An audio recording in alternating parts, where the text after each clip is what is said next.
Bermuda and Chelsea. Hola. Hola.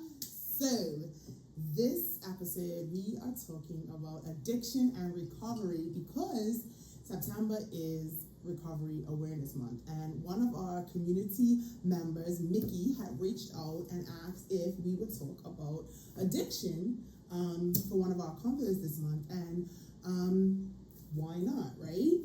So I'm going to share a little bit of statistics about addiction and recovery first, just to kind of get a sense of why this is an important conversation to have, because I think when it comes to addiction, we might feel like only the people who are afflicted with addiction are impacted by addiction. But these statistics will show just how many people that is, right? So over 2% of the world's population has an alcohol or drug addiction. Now 2% sounds like a little bit, right? But when you think about the fact that there's like 6 billion people in the world, 2% of 6 billion is a lot. And 2020's statistic was that 11.8 million deaths in 2020 were drug or alcohol related. And 11.8. that's what I just said. Oh. 11.8 million deaths are drug use or alcohol use related. And then about 350,000 of those deaths were directly from an overdose. So that's a lot of people, you know, and each of those people have a family. So it's not just 350,000 people or 11.8 million people, it's 11.8 million people and their families that were impacted by addiction. And also another statistic that I thought was interesting, specifically because of us and our age group, was that over half of the people that died from drug or alcohol related complications were under the age of 50. So that's like young people. That's young. You know, and the statistic didn't get any more detail, but I can only imagine that a big chunk of those people are in their 20s, 30s, you know what I mean? And finally, another statistic that I thought was important to share was that about 500,000 people are currently incarcerated for drug-related offenses. So that might be because they're an addict or because they were involved in the trafficking or sale, distribution of illicit drugs. And so their statistics, I feel like they were important to start the conversation with, just to kind of give context to the fact that addiction is not just about that person that you see on the street all the time that you think might be crazy, or, you know, that one random cousin that everybody knows is, you know, involved in that stuff. Like, it's a big portion of our community. And it could be like, is the term high functioning addicts? Yes. Well, that's what you were. Yeah, so we can jump right in to that. So, you know, another reason or a reason why this conversation is relevant to us is that I have my own experience with addiction. And I'm so grateful that I found recovery and that I found recovery early. But my experience with addiction was real, and it was life altering. So I guess I'll just share like a Cliff Notes version. But when I was 18, I began a relationship with an addict. And of course, at 18, I didn't really know, you know, I grew up kind of sheltered from that stuff. So it was a whole new world to me, being in a relationship with this person, and, you know, my naivety mixed with my curiosity really created like the perfect storm. Yeah, it created a recipe. I heard the rhyme there. Yeah, my naivety mixed with my curiosity was the perfect recipe for disaster. So my experience was that, you know, because I was dating this person, he introduced me to drugs, crack cocaine specifically. So prior to that relationship, of course, I drank, you know, because in Bermuda we drink, right? So, you know, I had been drinking socially. I had tried weed before, but crack, is a whole different thing. And so he introduced me to that, and no matter how strong you may think you are, no matter how I guess smart you are, once you're exposed, like once you experience such a highly addictive substance, it has the potential to take over your life, like, you know. And so for about 2 years of my life, I was actually, I would say probably more like 3 years of my life, I was living a double life. So like when I was away in school in the UK, you know, I was fine. I was doing, you know, what college students do. But when I would come back to Bermuda, I was definitely living a double life, and I was, you know, getting high. I was running the streets, you know, participating in things. My addiction took me to a place of obsession and compulsion. You know, there was a period in my life where I was obsessed with getting high, and it was partially because that's the nature of drugs. Drugs get you addicted. It feels nice to get high, like if we keep it 100, right? But when you have underlying issues that you want to escape, it fuels you to continue participating in that behavior. And I definitely had a lot of underlying, you know, issues. I had childhood trauma that I didn't even know. I at that point, I wasn't even able to identify as trauma that I wanted to escape. I also had, like you talked about being high functioning, you know, having such high expectations set for you can also kind of set you up to want to escape as well. And so I think for me, dealing with those things and then being in the situation where I had access to drugs and where I was hanging around people that lived that lifestyle, it made it really easy for me to get caught up in it. And so, you know, without going into like play by play, detail by detail, you know,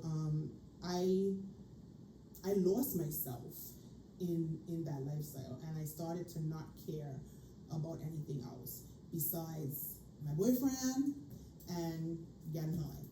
And by God's grace, you know, God removed that person from my life because I definitely didn't have the courage to end the relationship.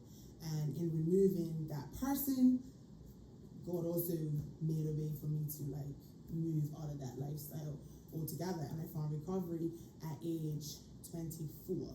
So for me, from about 2021 through to 23, I was actively using drugs. And this is probably the first time I've talked about it like this. People know it's not a secret.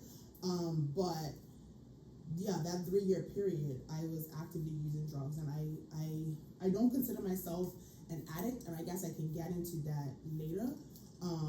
But during that period of my life, I was definitely addicted to the lifestyle, to the person, and to the substance. And I'm so grateful that I found recovery, and I'm very passionate about being able to provide opportunities for recovery to other people that are suffering with addiction. So that's why this conversation is important to me personally, and I think by extension, important to Selena and Chelsea, because they were affected by that period of my life, you know. So I don't know if there's anything that you guys want to share. We've never really like sat down and talked about this. Look, you a little nervous because you know, I know Chelsea and I, we've talked about it like a little bit because Chelsea and I were so close during that time, and Selena, you were still away in school. So I think Chelsea might have been impacted more directly by it. So Chelsea and I have had some conversation about it, but I know that it impacted you. I know that it impacted everyone because my family loves me. Yeah. So to see me and to know that I was making the choice to engage in that behavior, I know it was disappointing, and I know that it caused you guys pain. Yeah. So yeah, it definitely was. It was really hard to see like that, and we had just spent a lot of time together as well in university. Because when you were out there, I was out there. Yeah. My first year, you were out there, and my second year, I you think were so. out there. Yeah. And then, or part of my second year, because you Yeah. started your masters, and then. And then, I had to come back. Yeah. Yeah. So, it was hard to watch it all unfold, but one moment really sticks out for me, and I think I can never forget it. And I don't even know if you remember, but it was during the summer, so I was back from school, and I was sleeping on my mama's couch, and you woke me up because you were coming in and you were like rummaging around, and I woke up. I said, "Juanae." Oh, I do remember. Because I was spending a lot of time with your mama at that time. This was when she was living next door to your granny, right? Yeah, and I could just tell that you had been using. Right. And it was somebody outside waiting for you. And like I was trying to talk to you, you were like frantic. And then you said you wanted to speak to my mom, but then like when I went to wake her up, I came back and you were gone. Yeah. And I probably wasn't expecting you to be there. Like that probably caught me off guard. yeah, maybe. You know? So because that was the one and only time I really saw you. Yeah. Right? Because like everyone said, you were high functioning. You would literally disappear, get high, and come back and be normal. Yeah. Yeah.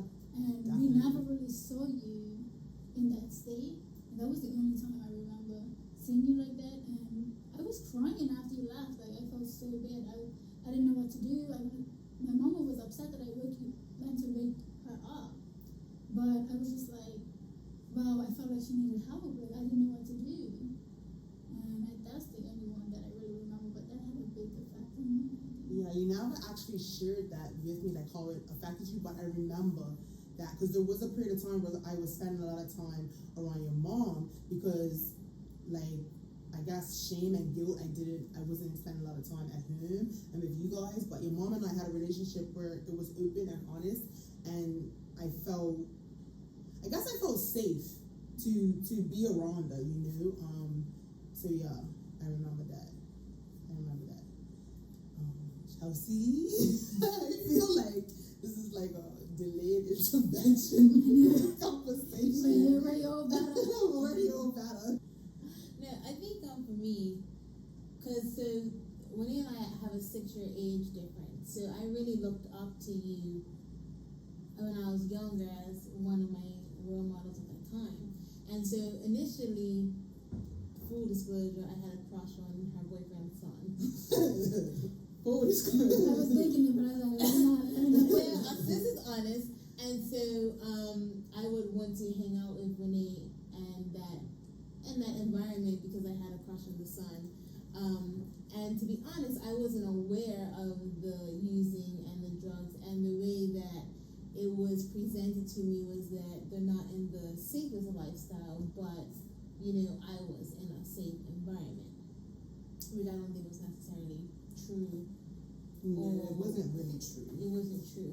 And so when I learned that he was actually using, I think the feelings that I felt was like used and like betrayed and let down, because I felt like, because the family didn't want you spending around that time, so I know there was a few times we lied about where we was going to be, and I think that was appealing to you because they wouldn't assume that I would take Chelsea to an unsafe space, and so I was like a cover-up, and I of course didn't know this, so after the revelations of using, I felt like betrayed, like she was just using me when we were really that close, and she didn't care about me enough to keep me in a safe space. Like, what if something happened? So it was kind of those emotions where I felt like expendable, and I didn't feel like it was very selfish. It's like you wanted what you wanted, and as you're younger than me, so I was in my early teens, it's like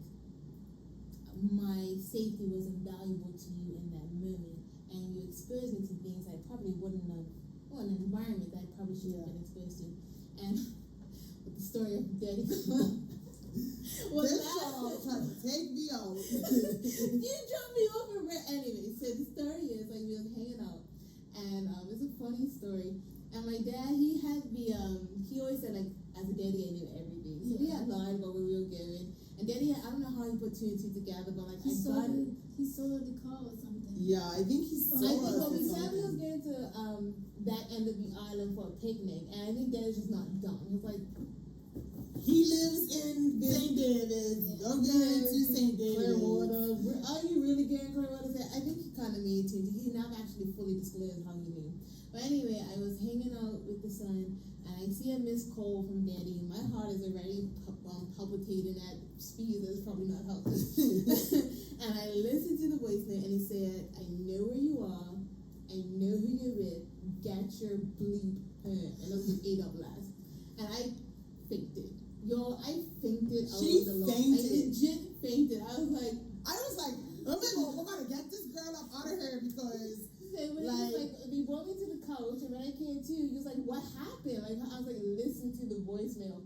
She listened to it. She's like, "We have to go. And then she literally like dropped me off and like drove me off. And I First was of all, I couldn't face your daddy, and like just full disclaimer, I did have you in an environment that you shouldn't have been in, but during those times we weren't using.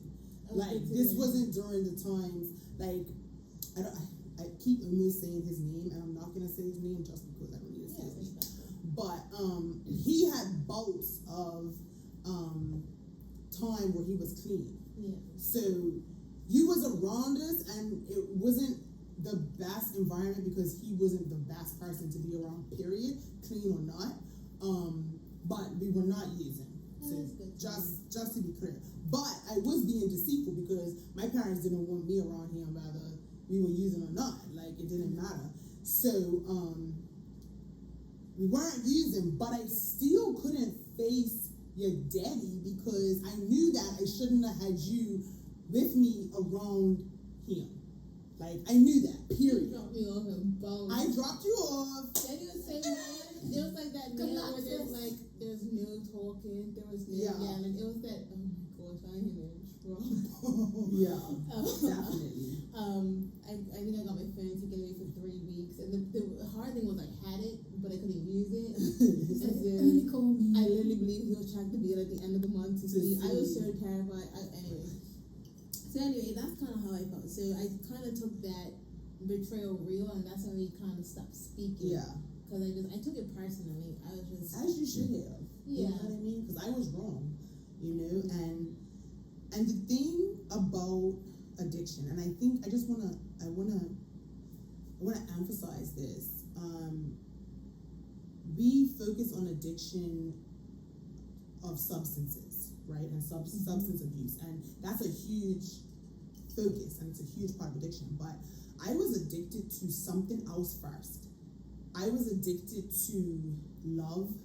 I was addicted to the person and the way that the person made me feel before being addicted to a substance, before, even experimenting with the substance. Right. And so I think that it's something that we don't talk about as much when we talk about addiction and recovery. Addiction can be totally unrelated to a substance. No, facts. Like I know for me, I don't know if addiction is the word for me, but affirmation, feeling validated, wanting, desiring that, and compromising standards to receive that, and that manifests itself in so many different ways. Eating, emotionally eating, being addicted to the way eating makes you feel. I know at my heaviest, I had gotten up to almost 200 pounds, and I had a very unhealthy relationship with food, and it was more so the feeling of, I guess. So addiction, like it could come in so many other forms. It comes in so many forms, but what causes you to be addicted to something is it triggers certain chemicals in your brain, right? And so feelings, you can be Some people are addicted to social media. Yeah, like you can be in let's say a relationship, and that person activates certain chemicals in your brain, endorphins, and you feel good when you're with that person. And so then you literally become addicted to the person because they trigger that chemical reaction in your brain. And so drugs, like the actual substance, alcohol, does the same thing. Also, exercise triggers it. So there are things that you can be addicted to that actually can be seen as healthy. Like if you're a person that, loves to exercise and loves the way exercise makes you feel, and you you exercise every day, multiple times a day, it's an addiction, but because it doesn't have a negative impact on your life, it's not seen as an addiction. It's a healthy lifestyle. And so I think that's important because there are a lot of people that are struggling with obsessive and compulsive behaviors that have nothing to do with a substance, and they may never realize that they need recovery because the obsessive and compulsive behavior doesn't manifest in illegal activity or activity that hurts other people, and so recovery for me, I'm so grateful. I'm actually grateful, and this may sound, crazy to people, but I'm grateful for that period of my life because it brought me to recovery, and now I have the opportunity to recover from so many things that I may have never even been aware were issues in my life. And had it not been for that time and that experience, I wouldn't have found a 12-step program that introduced me to a new way of living. So I don't look back on that. Of course I have regrets. I totally regret the way that I hurt my family. I totally regret some of the things that I did, in that time of my life, because it impacted my life greatly. Like I didn't know that I would ever get my life back on track. It made my life harder. Like this is Bermuda. So I thought that people, and even me sharing this now is a huge, it's a huge step, because in Bermuda can be a very unforgiving place. Yes. And so my life, because now we're 11 years on, you know what I mean? Like I've been in recovery for 11 years. So my life has changed dramatically, and oftentimes we are kind of inclined to keep that stuff in the past because you don't want to remind people of that time of your life. You don't want to remind people of the bad things that you've done, and so you distance yourself from it. And I have distanced myself from it, but I haven't distanced myself to the point where I forget how important and how pivotal that time of my life is to who I am today. Would I be this person today without that experience? Absolutely not. So I'm grateful for it, but I'm still deeply, deeply hurt and humbled by the fact that I hurt other people. And I think a really big part of recovery is just recovery in all aspects of life, healing period, is forgiveness. Definitely forgiveness. I Definitely. mean, I know I didn't speak to you for a couple of months. It was sis, pre-freedom, pre-Jesus, could hold a grudge. You didn't even speak to your mama for a certain period of for time. like 3 weeks. Sis could hold a grudge if I felt hurt, but we had actually talked about this when we was talking about the father's conversation. How I called the house one day, and Papa was like, "Have you reached out to Renee?" And I was like, "No, no." And he was like, "Chelsea, we need to love her more in this period, because if she's seeking that love in the spaces that hurt her, we have to create a love where she wants to be." And I was like, where she needs to be, like her family should be the safest space in this time. And his words really resonated with me, because despite me feeling hurt, like I love you, like you were still my aunt, my auntie sister. Yes. My experience, like, it really, like, I just wish I could just save you somehow. Like, I didn't know what to do, but it really just made me want to do whatever I could do. Like, it made me want to be there for you even more. And I'm so blessed with that. Like, having met other recovering addicts, other people with similar experiences, they didn't all have the kind of family that I have. And my experience with addiction or with substance abuse, because I've been addicted to food, I've been addicted to you know what, I'm not even gonna go on that road. But I've been addicted to other things besides substances. So that period of substance abuse for me was short in comparison to a lot of other people. Most people, Yeah, 2-3 years. 2-3 years, and it just kind of reinforces that I was more addicted and more caught up in the person and the lifestyle, because once the person was removed from my life, within months, the But you also lifestyle. got pregnant with Skylar. Yeah, Right. yeah. I got pregnant with Skylar, my oldest son, and so of course that gives you Again, it's a like reason love. to pause. Yeah. Like, I feel like shame, guilt, Bible thumping, those kinds of things don't transform hearts. Like love is the only thing that transforms. And it was a love outside of yourself. Like you loved your pretend child so much, you wanted to create an environment that would be safe. Yeah. And it's that definitely. love that probably gave you strength that you didn't. That I didn't know that I had. Definitely. Like I remember when I got pregnant with Skylar, I wasn't using. So I had stopped using before getting pregnant, but it was a very short time before. Like it had only been like a couple months.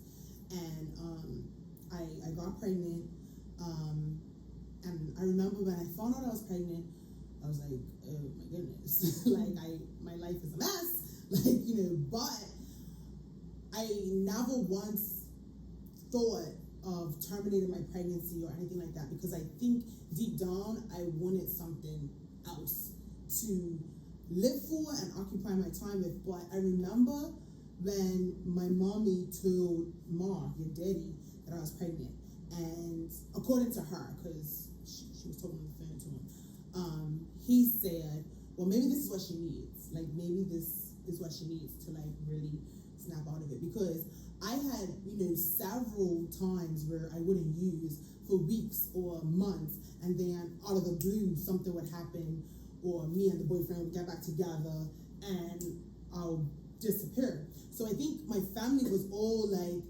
happy that I wasn't using, but not too happy because they had seen this before. So once I got pregnant with Skylar, that was permanent. Like, that was it. Like, I'm not going to use. And I actually didn't even drink alcohol for 4 or 5 years. I remember, yeah. Yeah, I didn't drink. Like, once I got pregnant with Skylar, like, everything stopped.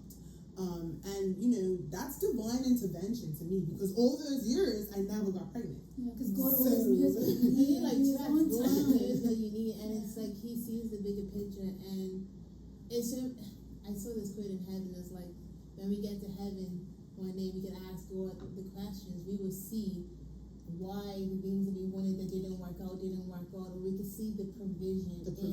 In these things that we feel to be so traumatic or tragic, or like this could be the worst case scenario, ends up being the best thing you needed, because Yeah. God sees the bigger picture. Definitely. And that's the perfect place to end, I think. Just Yeah, well, before we end, I do want to just, for the benefit of anybody watching that may struggle with substance abuse, or maybe you're not sure if you struggle, because that was another thing for me. I was always like, this is fine, like I just get high with my friends and I go home, like, until it started to compromise my values. We talked about values. Until it started to make me do things that hurt people that I love. Be honest with yourself, and if you think that you might have a problem, there's really no shame in that admission. Like, for me, it was so hard to admit that, one, I was doing what I was doing, and two, it might be a problem and I might need help. And so if you're watching and that might be where you are at, if you know that you have a problem, or if you're not sure, there's no shame in just seeking help. And in Bermuda, finding recovery can be a challenge, right? Because Bermuda's small, like I said, Bermuda's unforgiving a lot of times, and sometimes the services that are available for addicts are hard to get into. We don't have a facility where you can just walk in off the street and say, I'm an addict, I'm struggling with addiction, I need help, and they take you that moment. You have to go and have this assessment and that assessment. And for an addict who is in active addiction, if you have a moment of clarity where you know that you want and need help, It should be seized. you need to get help in that moment, because for some people addiction is physical. Some drugs. For me, my addiction was never physical. It wasn't like where I wake up and I'm sick and I need drugs. It was always a choice. It was always like, I am gonna choose to get high today because I like the feeling of getting high. I wasn't sick. But some people are physically dependent on the chemical and they need help. So if that's you, I want to encourage you, even if you want to reach out via Crockpot Convos, I can help you. I can assist you in finding, the best way to get help. Whether it's by going into a treatment facility, I can introduce you to a 12-step program that literally changed my life, or I can just chat with you. I want people to know that recovery is possible. When I look at my life, like, there are things, like during my addiction, people didn't trust me with money, you know what I mean? Because when you use drugs, it costs money. So, you know what I mean? People didn't trust me with money. And today, literally, I manage my parents' money. Like, I remember maybe 8 years ago, my daddy gave me his online banking credentials, and I started paying all his bills. And I remember thinking, like, wow, like, recovery is possible, because there was a time where my daddy would hide his pouch because he didn't want me to be tempted to steal his money to go and get high. And now I live a completely different life. Like, recovery is absolutely possible. We've already talked about faith, and so however you may identify with a power greater than yourself, that power, whatever name you call it, God can, like, totally transform Can I your add life. to that while we're on that? Yeah. Like, I literally want to tell you guys, like Jesus loves you. Like, God loves you in this moment. Like, literally, there's nothing that you can do to separate you from the love of God. He loves you as much as he's ever gonna love you right now in whatever moment you are. And confession, like, literally, just brings you into the agreement of what God has predestined you to be. And you can walk out the life he created you to have. There's no guilt. There's no condemnation for those in Christ. Those thoughts of condemnation, guilt, and shame does not come from God. He's got only words of love for you. And he only sees you as son or daughter or kid. He loves you as much as he's ever going to love you. And there's nothing that you can do to change how much he loves you. All he wants you to do is receive that and believe that. And there's no guilt and shame with Christ. And don't let nobody tell you different, not the church, not the society, not the community, not nobody. Like, our lives are the product of our choices, but who we are, our character, is not defined by our choices, because all we have to do is make one different choice to have a totally different outcome. And for me, that's so big, because I literally just made one different choice every day. I said, I'm not gonna participate in that lifestyle every day. And that was more than just not using drugs. It was not being around the people that were perpetuating that lifestyle. You make a different choice every day. And so, recovery is available to you. And if you're a person that may know someone that is struggling with substance abuse, if you have someone in your family that is struggling with substance abuse, my experience is that love goes so far. I don't know where I would be if it wasn't for the loving family that I had. And they loved me. They gave me tough love when I needed tough love, but it was always love. And I always knew it was love, and I always felt that it was love. And love that person in your life. Like, love the addict in your life. Love them to the point where they want to change their life, because they know that they have a loving family there ready to embrace them. So many people out on the streets participating in addiction feel like they have no other choice because no one else in their life loves them or accepts them. And that's a lie. But those of us who have the opportunity to love someone who is still struggling, we sometimes forget how impactful that love is. My church says be kind. Yeah, and Be be kind. kind, it's like, even the community, because you spoke about family members, but, we may see a homeless person on the street, and we automatically judge, or, oh, I'm not giving you money because you're just going to go use it to get your next high. But it's about loving those people too and being kind to them as well. Yeah. And using Because you will discernment. change a life. Using discernment. Buy them a meal, buy them a That's drink. what I If you don't feel comfortable giving them money, offer. I know these resources, and sometimes they will show you what their intentions are in that moment, but you can always choose to be kind. Yeah. And you can even say no, like if you don't feel comfortable giving, you can even be kind in the way you say no, thank you.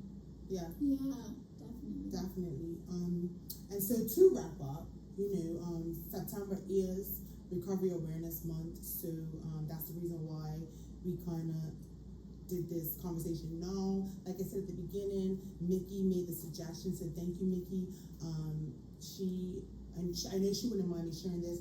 She's a recovering addict, and she does a lot of, I think, quiet activism on this, especially for women who are struggling with addiction.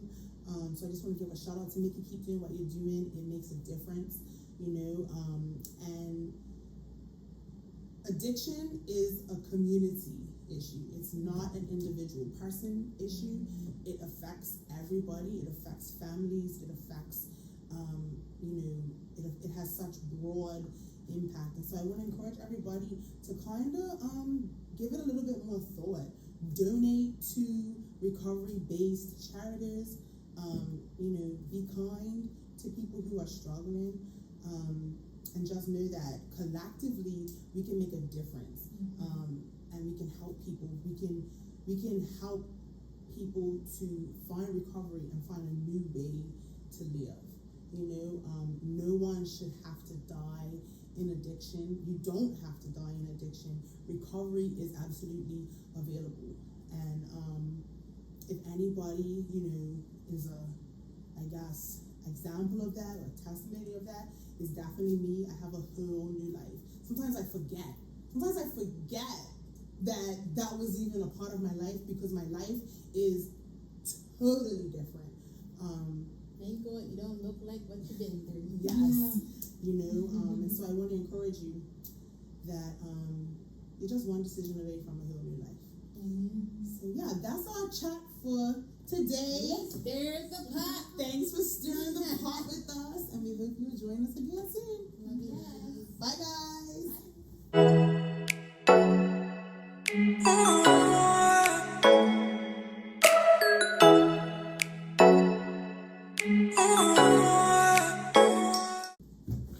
You know, it's too hot. You need to turn off these lights. I'm here sweating. I was hot too. Ooh, child. I actually drank my water. Yo, we gotta figure out something.